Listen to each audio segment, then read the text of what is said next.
Hello my dear students, आज हम लोग एनर्जी कंजर्वेशन का पार्ट 2 करने वाले हैं और इसके अंदर काफी अच्छे अच्छे क्वेश्चंस को सॉल्व करने वाले हैं। एनर्जी कंजर्वेशन का पार्ट फर्स्ट आप लोग देख कर आए होंगे। आज स्टार्ट करते हैं एनर्जी कंजर्वेशन पार्ट 2 और ये सिर्फ न्यूमेरिकल प्रॉब्लम बेस्ड लेक्चर रहने वाला है। हम सिर्फ इसमें क्वेश्चंस ही सॉल्व करेंगे। यह कोई m मास का ब्लॉक है, ये कोई b वेलोसिटी से चल रहा है, ये किसी फ्रिक्शन लेस सरफेस के ऊपर है। उसके बाद ये स्प्रिंग से टकराता है, टकराने के बाद ये वापस आता है। तो बोल रहा है इसका मैक्सिमम मोमेंटम कितना होगा। क्वेश्चन को पढ़ लेते हैं। If the spring compresses L, the block of mass small m moving on the frictionless surface collide with the spring constant K, the maximum momentum of the block after the collision। Collision जैसे शब्दों को अभी आपको ignore कर देना है। अभी सिर्फ हम जो हमारे बेसिक कॉन्सेप्ट हैं उन्हीं से सॉल्व करेंगे। कोलिजन की पढ़ाई हम लोग आगे करेंगे।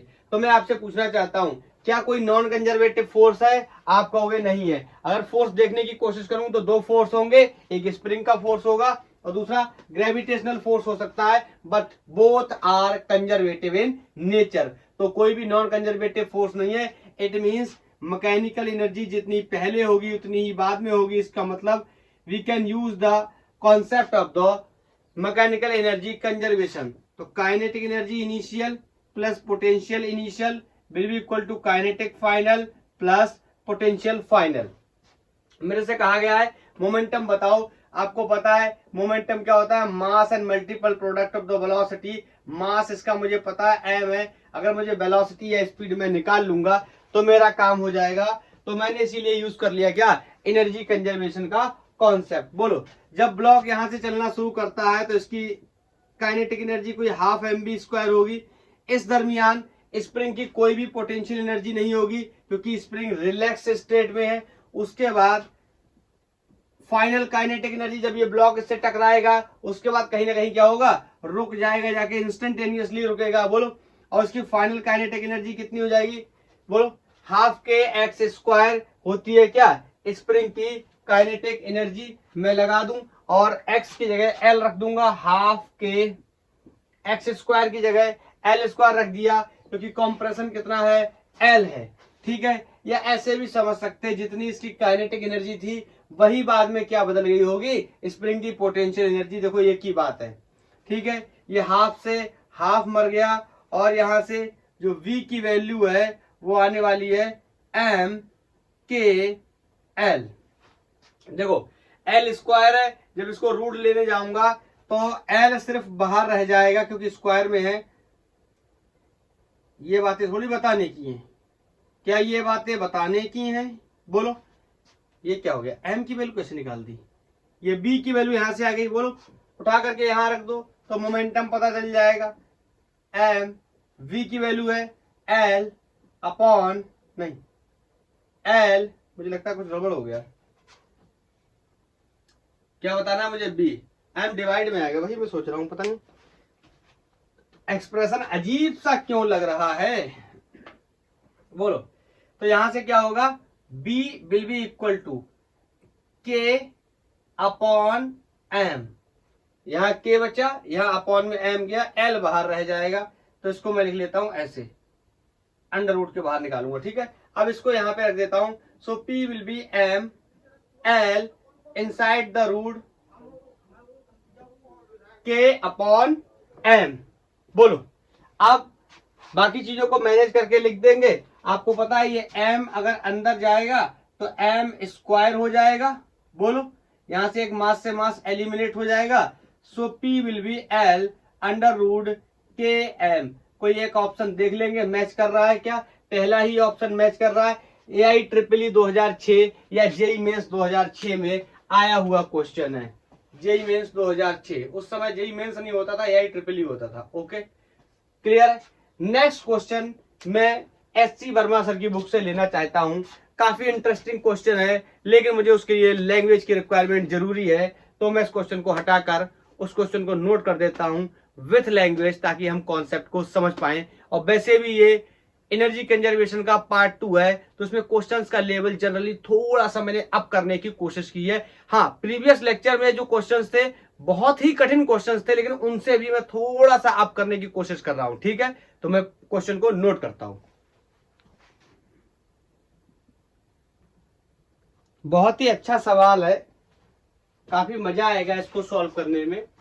बोल रहा है कि एक ब्लॉक है जिसका मास कोई m है, उसको एक स्प्रिंग से सस्पेंड किया गया है और स्प्रिंग कांस्टेंट, उसका जो स्प्रिंग कांस्टेंट है वो k है, और इंपॉर्टेंट बात है कि इज इन इक्विलिब्रियम, मतलब उसको जब मैंने टांगा तो टांगने के बाद या लटकाया तो लटकाने के बाद कुछ खिंच गया होगा, उसके बाद क्या आ गया, क्या हो गया, इक्विलिब्रियम आ गया। मतलब जो उसका रेस्टोरिंग फोर्स था या टेंशन फोर्स ने क्या कर लिया, बैलेंस कर लिया। A sharp blow gives the block initial downward velocity b। बड़ी ही इंपॉर्टेंट बात है कि जब वो इक्विलिब्रियम में आ गया उसके बाद उसको एक शार्प ब्लो दिया गया, एक शार्प ब्लो दिया गया, तो क्या हुआ, ब्लॉक एकदम से नीचे जाने लगा विथ वेलोसिटी b। क्लियर है? आगे मुझसे बोल रहा है कि how far below from the equilibrium position the block comes to an instantaneous rest. मतलब जब ब्लॉक को यहां से मैंने ऐसे पकड़ के रखा था, एकदम से हाथ हटाया तो ये ब्लॉक एकदम से नीचे गया बी वेलोसिटी से। तो आपको पता है स्प्रिंग से बंधा हुआ है, आपको पता है स्प्रिंग से बंधा हुआ है, तो ये इस तरीके से नीचे जाएगा और फिर ऊपर आ जाएगा। लेकिन ये नीचे जाएगा तो पहले रुकेगा तब ऊपर आएगा, तो कहां पे रुका है वो हाइट बतानी है या वो जगह बतानी है। हाइट मान लेते हैं, अगर वर्टिकल सिस्टम में बात कर रहे हैं तो वो हाइट बतानी है कि कितना नीचे जाएगा। यहां से मान लो ब्लो यहां से किया, यहां छोड़ा गया, तो यहां से कितना देर चला होगा एकदम नीचे बी वेलोसिटी से, फिर कहीं रुका होगा, जूम उसमें समझो स्लो मूव में, तो गया होगा, ऐसा रुका होगा तभी तो ऊपर आया होगा। अरे ऐसा थोड़ी हो सकता है नीचे गया और ऊपर आ गया बिना रुके। भैया पहले ऊपर से जब नीचे जा रहा तो कहीं एक इंस्टेंट के लिए रुका होगा, लेकिन रुका होगा। ठीक है, तो उसी की बात कर रहा है। इंस्टेंटेनियस रेस्ट कहां पर आया था। अब मैं इस क्वेश्चन को हटाकर आप इसको नोट कर लो, मैं इसका डायग्राम बनाता हूं। ठीक है, क्वेश्चन की लैंग्वेज को आप समझ गए, ऐसे ही लिखा हुआ क्वेश्चन है। तो अब हम पहले इसको क्या करते हैं, पहले हम इसको एक स्प्रिंग लेते हैं, स्प्रिंग से बांध देते हैं और स्प्रिंग से लटका देते हैं और मान लेते हैं ये अभी इक्विलिब्रियम में है। बोलो, जैसे ही आपने इसको क्या किया होगा, लटकाया होगा, ये थोड़ा बहुत इसमें क्या हो गया होगा, एक्सटेंशन हो गया होगा, ये खिंच गया होगा। इसका मास m है। कुछ छोटी छोटी चीजों की बात कर लेते हैं, तो इसका मास इसका वेट नीचे की तरफ mg लग रहा होगा। बोलो, और इस पे ऊपर की तरफ यहां पर बोलो टेंशन या रेस्टोरिंग फोर्स बोलो काम कर रहा होगा। बोलो, तो इसको मैं अगर बैलेंस करना चाहूं तो मैं आपको एक बात यहां बता सकता हूं कि यहां पे जो टेंशन है वही कौन है, रेस्टोरिंग फोर्स है। तो T इक्वल टू बोलो, T को ही मैं क्या बोल सकता हूं, restoring force, and that is equal to kx। सबको पता है रेस्टोरिंग फोर्स की वैल्यू कितनी होती है, kx। बोलो, माइनस kx। ओके, kx लिख लिया मैंने। ठीक है, अब यहां पे समझना मेरी बात को, ये इक्विलिब्रियम में है, मतलब ऊपर के फोर्सेस और नीचे के फोर्सेस क्या है, बराबर है। सो आई कैन से कि आप टेंशन को अगर ना भी समझना चाहो ना तो भी कोई मसला नहीं है। तो ये रेस्टोरिंग फोर्स ही किसके बराबर हो जाएगा, mg के बराबर, और इसकी वैल्यू कितनी है, kx और mg। इसका मतलब जब वो इक्विलिब्रियम पोजीशन में आया ना तो इतना तो पहले से खिंचा हुआ था। ये बात हमें पता होनी चाहिए, आगे चल के हम इसका इस्तेमाल करेंगे। अब क्या हुआ, अब दूसरी पिक्चर इसकी समझते हैं। दूसरी पिक्चर ये है कि इसको शार्प ब्लो दिया गया तो क्या हुआ, मान लेता हूं इसका एक पिक्चर और बना देता हूं, यहां पे समझना।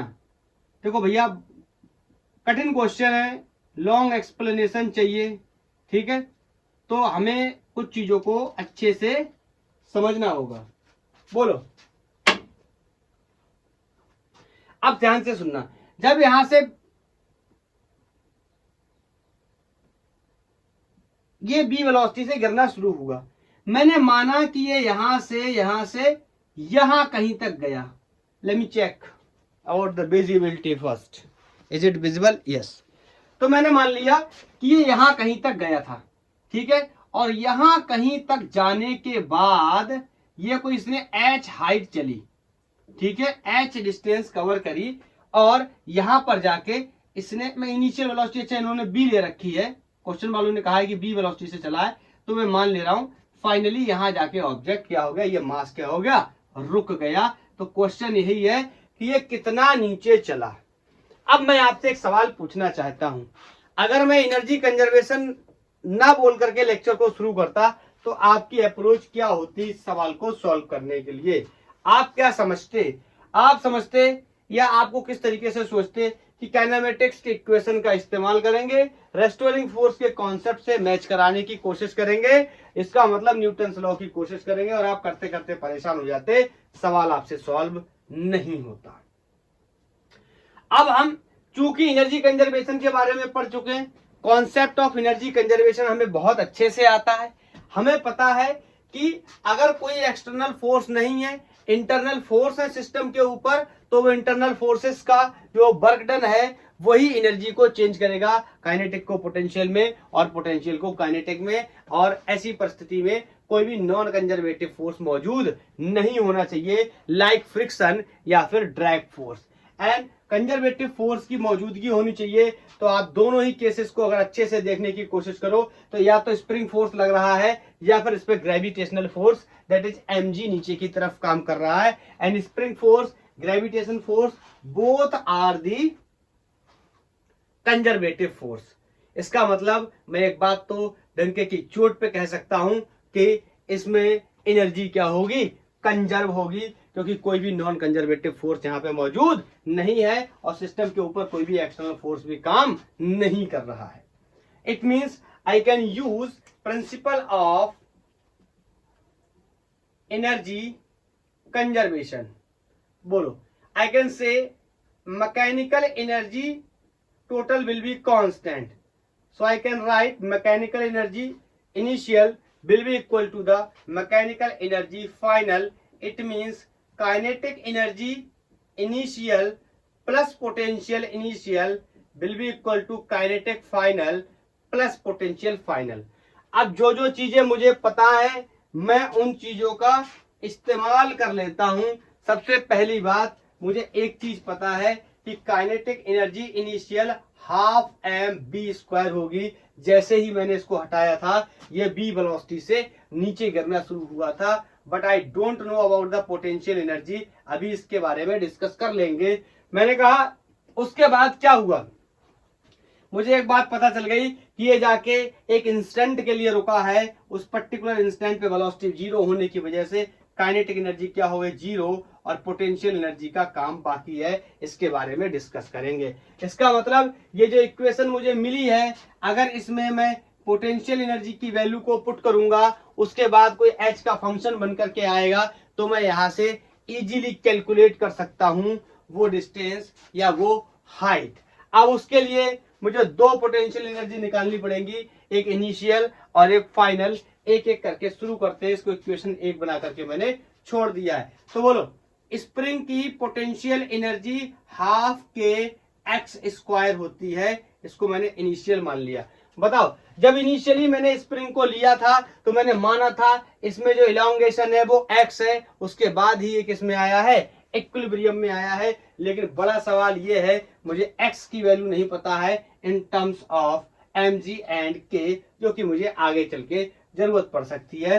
तो ये मैंने पहले से ही निकाल रखा है। मैं यहाँ पर जब इलांगेशन की वैल्यू को पुट करने जाऊंगा तो k x की वैल्यू mg अपॉन k, इसका स्क्वायर है तो सबका स्क्वायर हो जाएगा, mg square upon k square, एक k से k मर जाएगा। और यहां से इनिशियली पोटेंशियल एनर्जी की value half m square g square upon k, ये मुझे मिल गई।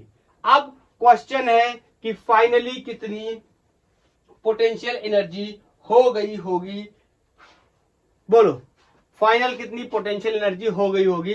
तो सबसे पहला सवाल है कि फाइनली कितना इलोंगेशन हो गया होगा। Now question is going to be very easy for us. I can say x elongation तो इसमें पहले से ही मौजूद था, इस वजह से उसके बाद H और खिंच गया, तो इसका जो टोटल इलोंगेशन है वो कितना हो जाएगा, X plus H. So I can mention this thing here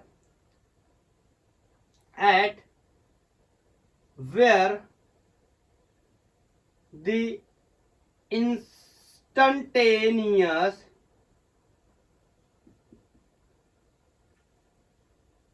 speed is 0 at that time,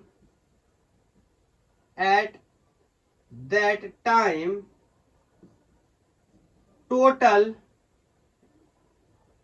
elongation in spring will be X plus H. किसी को इसमें कोई डाउट नहीं होना चाहिए. बोलो, क्या एकदम बात समझ आई, एकदम कॉन्सेप्ट क्लियर है? बोलो, तो क्या हम फाइनल पोटेंशियल एनर्जी को लिख सकते हैं? ऑफ कोर्स लिख सकते हैं. तो मैं यहां पर निकालने चला फाइनल पोटेंशियल एनर्जी की value, that is going to be half times of k. और इस बार जो इलोंगेशन है वो पहले से H और भी बढ़ जाएगा. So I can say X plus H to the whole square. I can put the value of X. बोलो, value of X is mg over K plus H square. बोलो, ये मेरे को मिल गया क्या, फाइनल पोटेंशियल एनर्जी. आप इसको note कर लो, मैं यहां इसको इक्वेशन 1 में दोनों की वैल्यूज को डालने जा रहा हूं. बोलो, क्या मैं दोनों की वैल्यू को इक्वेशन 1 में रख दूं? तो मैं इसको साफ कर रहा हूं, कर दूं साफ. 1 मिनट, अगर आपको एसएस लेना है तो ले लो, नोट करना है तो कर लो. Now 1 2 3.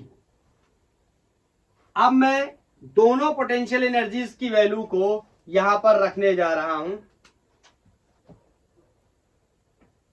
U initial and U final, putting in 1. This is going to be half mb square is equal to, plus initial potential energy is half mg. यार क्या था, मैं तो भूल गया, मैंने तो मिटा दिया.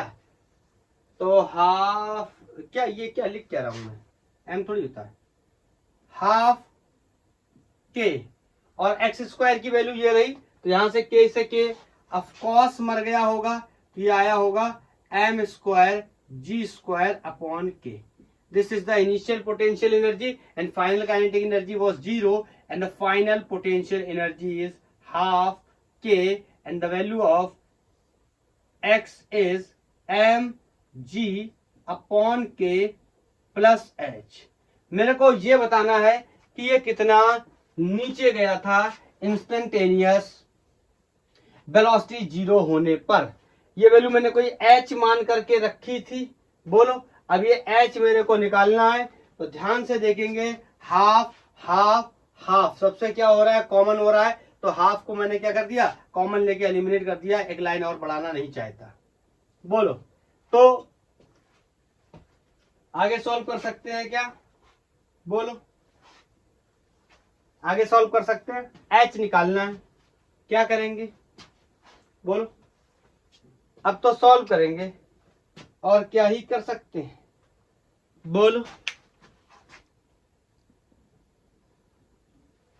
सॉल्यूशन तो एटलीस्ट मैं आपके ऊपर छोड़ ही सकता हूं कि आप यहां पे सॉल्यूशन बना लेंगे. बोलो, क्लियर? हाँ, यहाँ पे ये स्क्वायर रह गया था. बोलो, तो यहां से जो h की वैल्यू आ जाएगी, मैं एल्जेब्रिकली लिख देता हूं. अगर ये क्वेश्चन न्यूमेरिकल में दिया होगा तो आप समझ सकते हो कि यही क्या बन गया, उसके लिए फॉर्मूला भी बन गया, m अपॉन के. सॉल्व करोगे ना आप, जब इसको सॉल्व करोगे ना तो पता चल जाएगा ये आ रहा. ठीक है, मतलब h equal to v root m upon के.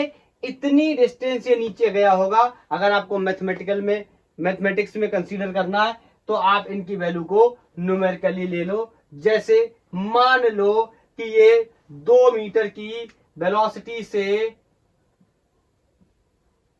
2 मीटर पर सेकंड से नीचे गिरता है, उस परिस्थिति में जो स्प्रिंग कांस्टेंट है, spring constant is given for the problem is 400 newton per metre, clear, and the mass of the block is 2 kg।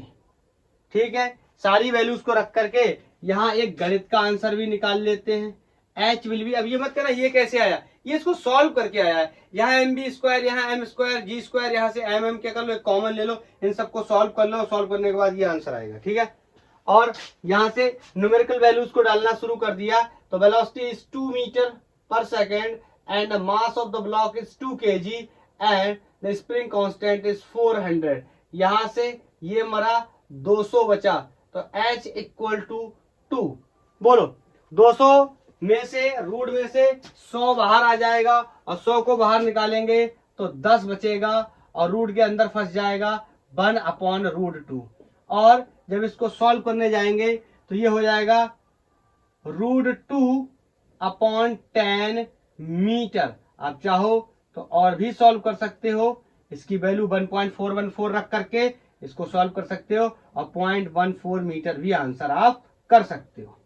Clear, तो इस तरीके से अगर कोई क्वेश्चन दिया होगा तो हम मैकेनिकल एनर्जी कंजर्वेशन के कॉन्सेप्ट से कितने इजीली क्वेश्चन को सॉल्व कर सकते हैं। क्या आपको नोट करना है, मैं हट जाता हूं। Okay, 1 2 3 noted and SS both. बताओ मजा आया। एक क्वेश्चन मैं और लेना चाहता हूं, एससीबी से ही लेना चाहता हूं, और क्वेश्चन कुछ ऐसा है कि एक कोई गाड़ी है, उस गाड़ी को मैं एक प्लेटफॉर्म से धक्का दे रहा हूं और उस गाड़ी में इंजन नहीं है, उसके सामने मैंने एक सिस्टम बना रखा है मौत के कुएं जैसा डेथ वेल जैसा, और मेरी एक कंडीशन है कि गाड़ी उस मौत के कुएं में चक्कर काटे। बोलो, इस तरीके से मैंने यहाँ पर सिस्टम को डिजाइन कर रखा है और यहां से मैंने ये कोई प्लेटफॉर्म बनाया है।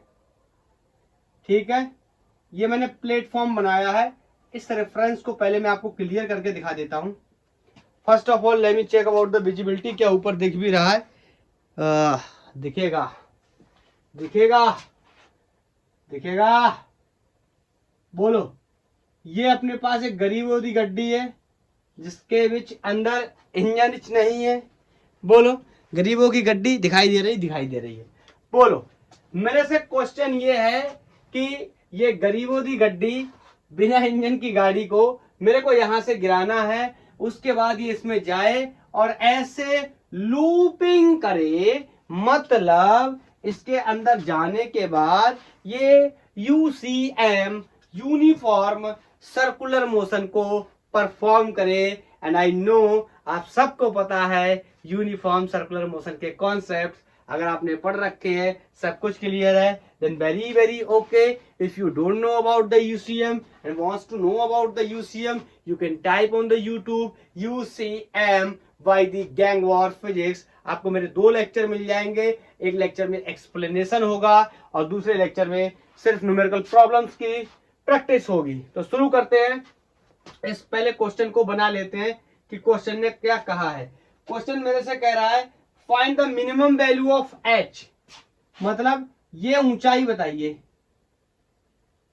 Find the minimum value of H so that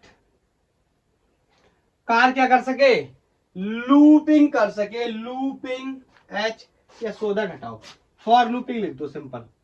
शब्दों को बचाता हूं, क्या कर सके, फिर से लूपिंग को गलत लिख देता हूं। शब्दों को बचाने के बाद लूपिंग को गलत लिख देता हूं। लूपिंग, बोलो,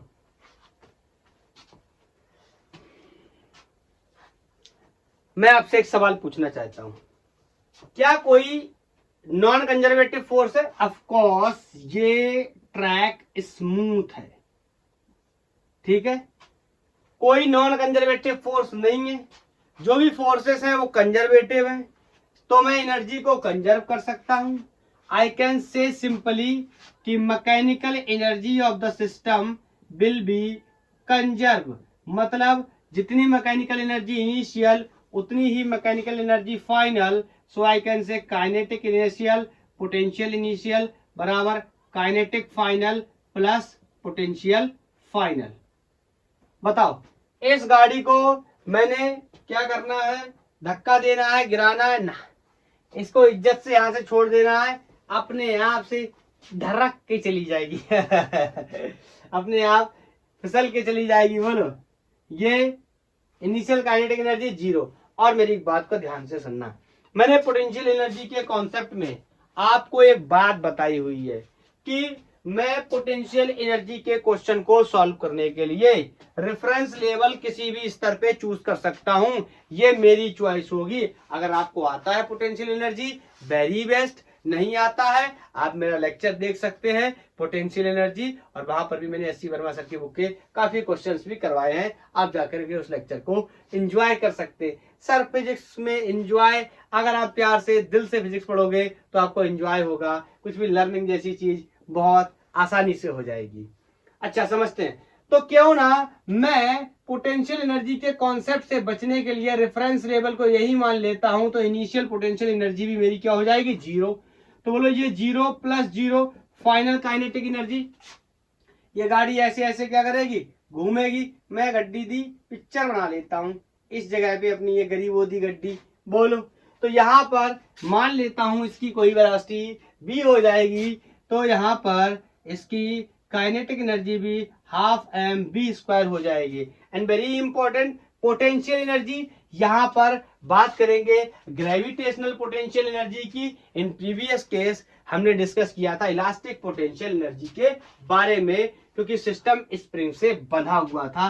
तो ये क्या हो जाएगा, एम जी एच, और मैं मान लेता हूं ये गलत हो गया क्योंकि प्लस नहीं माइनस का इस्तेमाल करना चाहिए, क्योंकि मैं रेफरेंस लेवल ये ले चुका हूं, तो हाइट को, नीचे की हाइट को माइनस कंसीडर करेंगे, this is going to be minus m ji h. बोलो, पहले कितनी एनर्जी थी, जीरो, बाद में भी कितनी एनर्जी रहनी चाहिए, जीरो, यही लिखा हुआ है, आप समझते हैं तो समझ जाइए। बताओ, half m B square will be equal to M G h. H को छोटू ही रख लेते हैं। बोलो, यहां से सॉल्व हो गया क्या, यहां से सॉल्व हो गया क्या, नहीं, यहां से ऐसे सॉल्व तो नहीं होगा। बोलो, तो यहां से मैं कह सकता हूं कि मैं कुछ चीजों की वैल्यू तो निकाल ही सकता हूं, ऑफ कोर्स। किसकी वैल्यू निकाल सकता हूं, बोलो एम बी स्क्वायर इधर टू एम जी एच कर सकता हूं, तो मैं ऐसे ही लिख दे रहा हूं m B square is equal to two M G h. अब आप मेरे से ये मत बोलना सर मास से मास मार दो, मैं जानबूझ के नहीं मार रहा, मुझे आगे चल के कुछ चीजों की जरूरत पड़ेगी। आप चाहो तो कर भी सकते हो, फिर आपको दोबारा से करना पड़ेगा, लेकिन मैं क्वेश्चन को सॉल्व कर चुका हूं, मेरे को फेयर आइडिया है कि इसकी जरूरत मुझे पड़ने वाली है। एम बी स्क्वायर जैसा कोई टर्म आएगा वहां पे मैं टू एम जी एच रख दूंगा। आप कहोगे सर मुझे तो नहीं पता, तो आप काट डालो, बाद में ढूंढते फिरना, फिर कोई प्रॉब्लम नहीं है। बोलो, ये एनर्जी कंजर्वेशन से हो गया, लेकिन यहाँ पे आगे क्वेश्चन फंस गया, क्यों, क्योंकि मेरे को बी नहीं पता है, मेरे को एच बताना है, तो बेहतर है कि मेरे को और कॉन्सेप्ट्स के बारे में समझना चाहिए। अब मैं आपको एक बात बताना चाहता हूं, बहुत ही इंपॉर्टेंट बात, ध्यान से सुनना। अच्छा, एक बात बताओ, जैसे ही ये कार इसमें एंट्री करेगा, इसके अंदर घूमेगा, आपको पता है ये सर्कल में घूमने लगा, और मैंने आपको बहुत बार बताया है कि अगर सर्कल में कोई ऑब्जेक्ट घूम रहा है, इट मीन सर्कुलर मोशन कर रहा है, तो उसके सेंटर की तरफ एक नेसेसरी एक्सेलरेशन काम करता है, जिसे हम सेंट्रीपिटल एक्सेलरेशन के नाम से जानते हैं, और उसकी value v square by r. अगर एक्सेलरेशन है, मास से मल्टीप्लाई कर देंगे उस ब्लॉक के या उस गाड़ी के, तो एक फोर्स बन जाएगा जो अंदर की तरफ काम करेगा, that is called centripetal force, and value is always M B square upon are या M R omega square. An important thing, मैंने आपको यह भी बताया है कि अलग अलग जगहों पे कोई ना कोई फोर्स आकर के यहाँ पर रोल प्ले करता है, ऐसा कोई फोर्स होता नहीं है। तो थोड़ी सी बात कर लेते, मैं मेंशन कर देता हूं, क्या मेंशन कर देता हूं कि ये गाड़ी किसमें चली गई, इसके अंदर चली गई, तो ये क्या कर रही है, सर्कुलर मोशन कर रही है। बोलो, the car is moving in circle, it means UCM, uniform circular motion. और मैं ये बात सबको बताना चाहता हूं, अगर UCM है तो सेंट्रीपिटल एक्सेलरेशन होना ही चाहिए, अगर नहीं होगा तो यूनिफॉर्म सर्कुलर मोशन को परफॉर्म नहीं किया जा सकता। मैं यूनिफॉर्म UCM के लेक्चर में बता चुका हूं, आप देख सकते हो। It means necessary acceleration,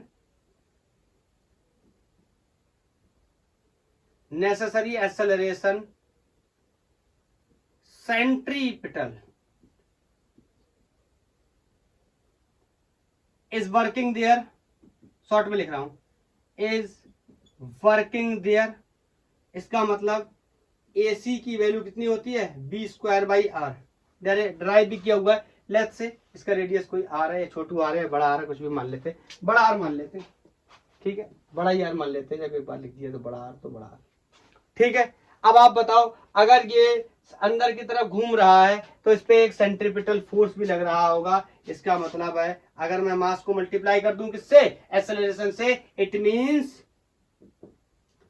means there will be centripetal force value mv²/r या mr ओमेगा स्क्वायर। क्लियर। अब मेरे को एक दो बातें आपसे और भी करनी है, जरूरी बातें। सर जरूरी बातें तो मैंने भी की थी, मैं उनके घर गया था सर, जरूरी बातें करने के लिए चाय पे बुलाया था सर, मेरी बहुत बेइज्जती हो गई सर। कोई बात नहीं, मैं वो वाली जरूरती मैं उन जरूरत बातों की बात नहीं कर रहा, क्या बोलती है मैंने, उन जरूरी बातों की बात नहीं कर रहा मैं अपने सब्जेक्ट से जरूरत की बात कर रहा हूँ। वो सारी चीजें पॉसिबल नहीं है। आप किसी के घर जाओगे, आपको बुलाया जाएगा, रिश्ता ऑफ कोर्स चकनाचूर हो जाएगा अगर आप एक काबिल इंसान नहीं है तो।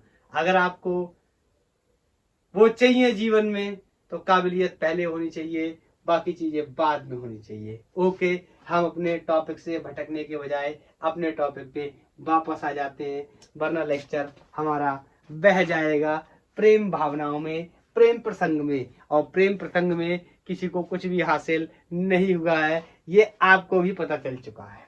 बोलो, ठीक है। अब सुनना, अगर गाड़ी यहां पहुंच गई तो गाड़ी क्या करेगी बताओ, यहां पर गाड़ी पे नीचे की तरफ ग्रेविटेशनल फोर्स है, वेट तो लगना ही लगना है। और बताओ एक फोर्स और लगेगा, कौन कौन कौन, नॉर्मल रिएक्शन। अरे पहली बार ऐसा होगा, आपका देख के दिमाग घूम जाएगा। सर मैं उनके घर पे भी गया था, वहां पे भी पहली बार ऐसा हुआ था। हाँ बिल्कुल ऐसी ही सिचुएशन है। ध्यान से देखो, यहां पे बनाता हूं, ये गाड़ी जब इसको दबाएगी अपने वजन से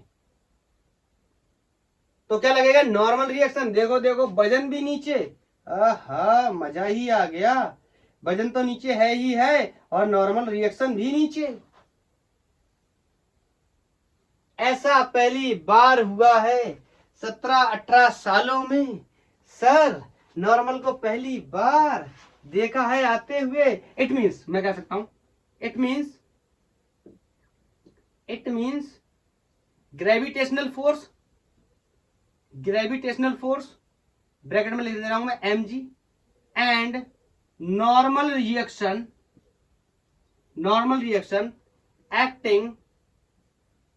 एक्टिंग रेडियली। बताओ, अरे कहीं से भी लाइन खींच दो सर्कल में, बस सेंटर से पास होकर चली जाए तो रेडियस है, तो दोनों किसके कैसे एक्ट कर रहे हैं, रेडियली एक्ट कर रहा है। बोलो, तो ये सर्कल में घूम रहे तो सेंटर की तरफ ये दोनों फोर्स लग रहे हैं। बताओ कौन, एन और mg। मैंने आपको बार बार बताया कि ऐसा फोर्स जो सेंटर की तरफ एक्ट करे और हमेशा सर्कुलर मोशन परफॉर्म कराने में मदद करे। अब आप मेरी बात को ध्यान से सुनना, यहां से नॉर्मल रिएक्शन और mg एब्सेंट हो जाए तो कभी भी ये कार सर्कुलर मोशन नहीं कर पाएगी, ये टकरा के बाहर निकल के गिर जाएगी, बाहर नहीं जा पाएगी क्योंकि बंद है, बंद है तो इसलिए क्या होगा, गिर जाएगी, क्योंकि इसको जो नीचे की तरफ सेंट्रीपिटल एक्सेलरेशन होगा वो प्रोवाइड कराने वाला कोई मौजूद नहीं होगा। यहाँ पर दो लोग मिलकर प्रोवाइड करा रहे हैं, normal reaction and gravitational force. बोलो, तो मैं इसको आगे सॉल्व कर रहा हूं एक्टिंग रेडियली। तो बताओ मैं इसकी इक्वेशन बनाने की कोशिश करूं, तो अब ये रैंप वैम्प को हटा देता हूं। अब इसका क्वेश्चन का आंसर तो हमें एच के टर्म्स में करना ही करना है। बोलो, तो यहां से मैंने लिख दिया, मैं एक लाइन लिख रहा हूं, क्या बताना, एन प्लस एम जी दोनों मिलकर ही किसका काम करेंगे, सेंट्रीपिटल फोर्स का। इसकी वैल्यू हमेशा m B square upon are या एम आर ओमेगा स्क्वायर होती है। बोलो, अब मेरे को यहां पर और भी ज्यादा मजा आने वाला है। मैं आपको एक और मुद्दे की बात बताना चाहता हूं। बताओ, ये गाड़ी सर्कुलर मोशन कर रही है और मैं चाहता हूं कि ये सर्कुलर मोशन करे। तो अभी जो हाइट मैंने ली थी, मेरे को मिनिमम वैल्यू उसकी निकालनी है। तो अगर मैं एच को मिनिमम करना चाहता हूं, ध्यान से सुनना, फॉर मिनिमम, अगर मैंने वहां मिनिमम नहीं लिखा था क्वेश्चन में तो आप प्लीज उसको मेंशन कर लो। मैंने बोला था find the value of H, तो आप वहां पे मेंशन कर लो find the minimum value of H. अगर नहीं लिखा था तो ठीक है। Find the minimum value of H. For minimum value of H, H की वैल्यू सबसे कम हो, मतलब ऐसा कोई जुगाड़ बना दो जहां से मेरी गाड़ी चल पड़े। सबसे कम हाइट कितनी हो सकती है? तो मैं आपसे कहूं, देखो, जितना ज्यादा ऊपर से आएगा उतना तेजी से जाएगा, उतना नॉर्मल रिएक्शन क्या हिट करेगा, ज्यादा हिट करेगा। और मैं आपसे कहूं, जितना कम ऊपर से आएगा उतना कम तेजी से हिट करेगा, उसका मतलब नॉर्मल रिएक्शन उतना कम होगा। इसका मतलब for minimum value of H, normal reaction will be minimum. और मिनिमम करते करते सबसे कम वैल्यू कितनी होगी नॉर्मल रिएक्शन की, 0। तो मैंने एन को क्या कर दिया, 0 कर दिया। बोलो, एन को 0 कर दिया, तो M ji H is equal to, ये क्या हो गया, M G is equal to M B square upon R. यहां से देखो, इसको इक्वेशन 1 बना के गया था, एम बी स्क्वायर की जगह में 2mgh को प्लेस कर सकता हूं। बोलो, ये h क्या रखना है मुझे, मिनिमम। क्लियर? तो पुट कर दे रहा हूं, from equation first, M B square is equal to 2mgh। ठीक है, यहां पर रख के इसका आंसर कर ले रहे। ये हो गया एम बी स्क्वायर की जगह 2mgh अपॉन आर, और h कैसा है, मिनिमम, सबसे मिनिमम वैल्यू चाहिए। अब मार डालूंगा सर, mg से mg को, ये इधर गया, r 2 डिवीजन में आया, equal to h minimum. Concept and answer both are clear. मतलब इस सर्कल का जो रेडियस है ना, इस सर्कल का जो भी रेडियस है, उस रेडियस का आधी वैल्यू से अगर मैं ऐसे प्लेटफॉर्म को सेट करूं जो इस लेवल से, ये तो लेवल हो गया इसका, इसके लेवल से यहां से कितनी दूरी पे, r/2 दूरी पे, इस तरीके से सेट करूं और लगा दूं गरीबों दी गड्डी, बिना इंजन दी कार, तो क्या होगा, ये लूपिंग कर जाएगी, सर्कुलर मोशन परफॉर्म कर जाएगी। बोलो, तो ये क्वेश्चन पूछा था मिस्टर एससी वर्मा सर ने। क्लियर? उन्होंने कहा था कि कितनी वैल्यू चाहिए एच की। मैं कह रहा हूं, ये सर्कल अगर 10 सेंटीमीटर का है तो प्लेटफॉर्म से 5 सेंटीमीटर ऊपर रख दो। सर्कल अगर 20 सेंटीमीटर का है तो प्लेटफॉर्म से 10 सेंटीमीटर ऊपर रख दो। बड़ा गेम करना है, मीटर में बात करनी, किलोमीटर में, तो भी आधा कर दो। बोलो, इज दैट क्लियर? बताओ, इज दैट क्लियर? तो मैं इसको हटा रहा हूं। एक क्वेश्चन मैं आपको और बताना चाहता हूं, मैं उसका आपको बेसिक कंसेप्ट बता देता हूं, उसके बाद आपको तमाम सारी जगहों पे उसकी वैल्यू मिलने वाली है। एक्चुअली में this question is very important from the point of view of NEET and JEE both. एक टेबल पे चेन रखा हुआ, कितना वर्क डन लगेगा चेन को ऊपर उठाने में, ये क्वेश्चन है। मैंने आपको इस क्वेश्चन को पहले भी कराया है पोटेंशियल एनर्जी वाले कॉन्सेप्ट में, और चूंकि मैं जानता हूं कि potential energy he minus times of work done होती है, तो वहां पर मैंने उसको सॉल्व किया, फंक्शन भी बताया। लेकिन मेरे को एक सवाल आपको जेईई मेंस 2021 या 22 का सवाल है, 19 का सवाल है, वो सवाल मेरे को आपको होमवर्क में देना है। तो इसके लिए मैं पहले आपको इसका कॉन्सेप्ट समझा देता हूं, आंसर आप मुझे बता देना। बहरहाल अगर आप देख चुके हैं पोटेंशियल एनर्जी वाला लेक्चर और उसका लास्ट क्वेश्चन जो मैंने कराया है चेन से संबंधित, सॉरी लास्ट तो नहीं मुझे याद है, चेन से संबंधित, अगर वो देख चुके तो आप यहाँ पे बंद कर सकते, थोड़ा सा आगे करके ले जा सकते और क्वेश्चन होमवर्क का नोट कर सकते हैं। तो मैं ये कह रहा हूं कि यहां पर मेरे पास एक क्या है, चैन है, मेरे पास एक चैन है, यह कोई चैन है जो कि एक टेबल से नीचे की तरफ हैंग कर रही है, और मान लेता हूं दी total length of chain is L। कोई L लेंथ की चेन है। अब उसका कुछ हिस्सा टेबल से नीचे लटक रहा होगा। कितना लटक रहा होगा, यह क्वेश्चन हमसे डिमांड करेगा। अगर मैं एससी वर्मा सर की बात कर लूं तो उनकी बुक में जो क्वेश्चन पड़ा हुआ है वो कह रहा है 2L/3 डिस्टेंस इसकी नीचे लटक रही होगी। मैं बाद में डिस्कस कर लूंगा। मैं जनरली बात करता हूं कि ये मान लो x डिस्टेंस नीचे की तरफ हैंग कर रहा है। तो question is find work done. क्या करने में, इस लटके हुए पार्ट को टेबल पे शिफ्ट करने पे। Find work done due to hanging chain. Chain कैसी है, हैंगिंग है।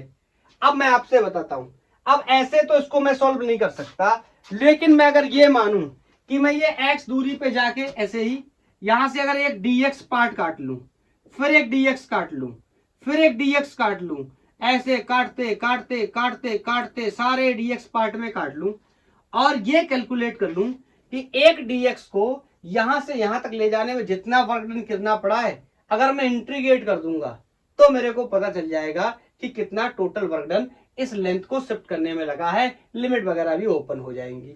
बोलो, मैं मान लेता हूं इसका छोटा सा मास dm होगा। बोलो, लेकिन एक बात मुझे पता है कि इस चेन का मास कितना है, total length of the chain is L and mass कोई भी है, स्मॉल m या m। ठीक है, तो मैं आपसे एक बात कह सकता हूं कि यूनिटरी मेथड का यूज करूं। पहले अच्छा इसके लिए वर्क डन लिखता हूं। तो इसके लिए सॉल्व करने के लिए छोटू सा वर्क डन चाहिए होगा। बोलो, अरे छोटू सी लेंथ है, छोटू सी मास है, तो छोटू सा वर्क डन होगा, तो F dx। बोलो, फोर्स ऊपर की तरफ, डिस्प्लेसमेंट भी ऊपर की तरफ, तो एंगल 0 डिग्री। क्लियर है, और cos 0 की वैल्यू 1, मतलब W = F dx। बोलो, क्या मेरी बात क्लियर है, क्या मेरी बात क्लियर है, कोई डाउट तो नहीं। अब मेरी बात को ध्यान से सुनना। अब मैं बोलूं फोर्स, तो बताओ इस छोटे से टुकड़े को जो मैंने बाहर निकाला है, इस पे मास mg नीचे की तरफ लटक रहा होगा। अब छोटू सा मास होगा dmg, तो dmg वेट हो जाएगा इसका। तो बड़ी बात यह है, मेरे को मास से संबंधित चीजों के बारे में डिस्कस करना है, तो dw मैंने यहां पे लगा दिया dm, बोलो, इंटू g। बोलो, और ये हो गया dx। अब इसको क्या करना है, इंटीग्रेट। बोलो, इसमें g क्या है, कांस्टेंट, इसको मैं बाहर कर लूंगा। क्या मैं dm को बाहर कर सकता हूं? अच्छा एक सेकंड रुको, इसको ऐसे ही रहने दो अभी। अब ध्यान से सुनना कि ये मास है, ये डिस्टेंस है, ये दोनों एक दूसरे के साथ इंटीग्रेट नहीं होंगे। मैंने बताया फंक्शन कम से कम वेरिएबल और कांस्टेंट तो एक जैसे होने चाहिए, तो मैं आपको यूनिटरी मेथड का यूज करके एक बात बताता हूं। मैं कहता हूं एल लेंथ का मास एम है, तो यूनिट लेंथ का मास एम बाई एल हो गया। तो डी एक्स लेंथ का मास कितना हो गया, M upon L into D X. बोलो, तो ये डी एक्स लेंथ का जो मास है, जिसको हमने डीएम मान के रखा, उसकी वैल्यू को मैं यहां प्लेस कर सकता हूं। बोलो, तो मैं इसको यहां रखने चला। अब ये मैं चेन हटा दे रहा हूं, ठीक है ना। अच्छा, नहीं हटा रहा, चेन इधर लिख दे रहा हूं। तो यहां से मैंने D W is equal to mass की जगह एम अपॉन एल, एक सेकेंड,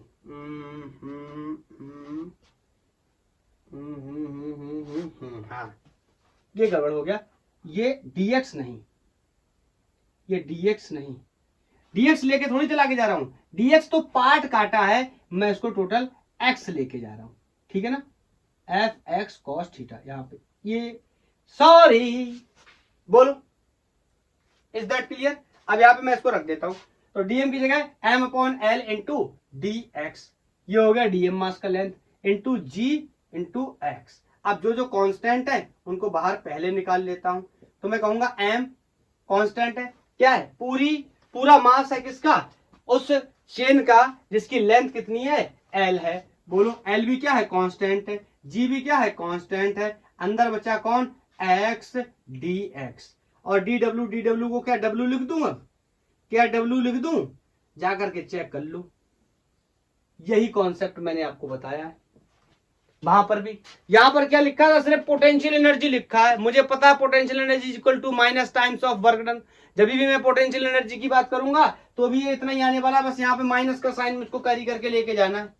बोलो, ये एक जनरल पे बन गया। अब आपसे जो भी कहा जाए आप इसमें सॉल्व कर सकते हो। हाँ, इसको जहां से उठा करके लेके जाना हो, लेट्स से इसकी लिमिट है 0 से 2l/3, एससी वर्मा सर की बुक का जो क्वेश्चन है उसके बारे में मैं बात करने जा रहा हूं। W equal to M G upon L. अब बताओ, इसका इंटीग्रेशन सबको पता है, x का integration with respect to dx will be x²/2। अरे कितनी ही बार बताऊं, x की पावर dx, x dx का इंटीग्रेशन, पावर में एक जोड़ता हूं, टोटल पावर को डिवाइड करता हूं, तो बोलो पावर कितनी, 1, एक जोड़ूंगा कितनी हो जाएगी, 2। तो this is going to be x²/2। तो 2 मैंने पहले ही बाहर निकाल लिया, क्लियर।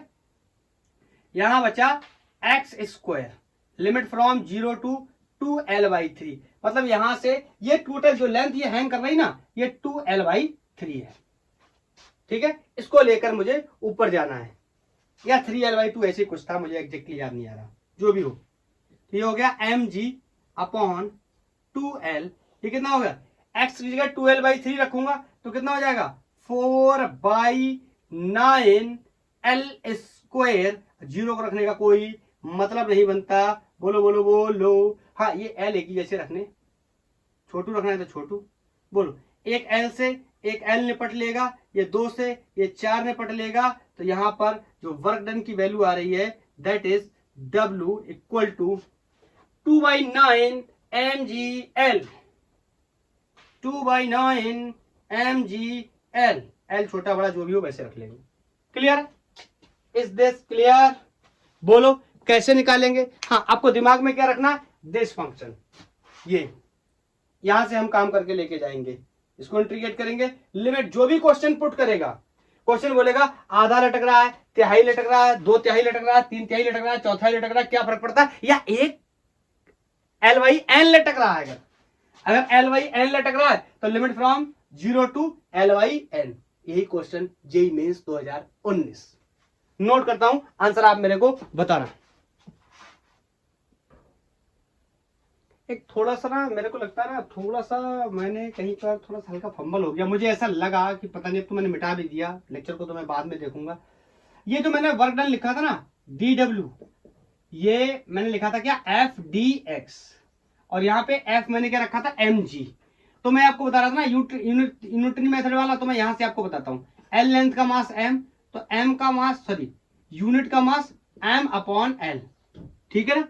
और यहां से अगर x लेंथ का निकाल रहा हो तो m upon l into x, यही गलती हो रही थी बार, यही गलती हुई थी। यहाँ dx नहीं, x का निकालो, क्यों, क्योंकि चैन का जो x पार्ट था उसी को तो हमको ऊपर लेके जाना है ना टेबल पे। बोलो, उसी को तो टेबल को ऊपर लेके जाना है। तो यहां पर क्या रख दूंगा मैं, mg और upon m upon l into G into X. अब ठीक है, ये dx ही रहेगा भैया, dx करके ही लेके जाएंगे। सॉरी, बोलो, अब आप समझ गए होंगे, मैनेज कर लेना। आईआईटी की तैयारी कर रहे हैं, इतना दिमाग तुम्हारे पास है ही, और नहीं है तो क्यों कर रहे हैं आईआईटी की तैयारी? दिमाग को डेवलप करने के लिए। बोलो, हाँ मैं क्वेश्चन को नोट कर देता हूं, आप आंसर बताना।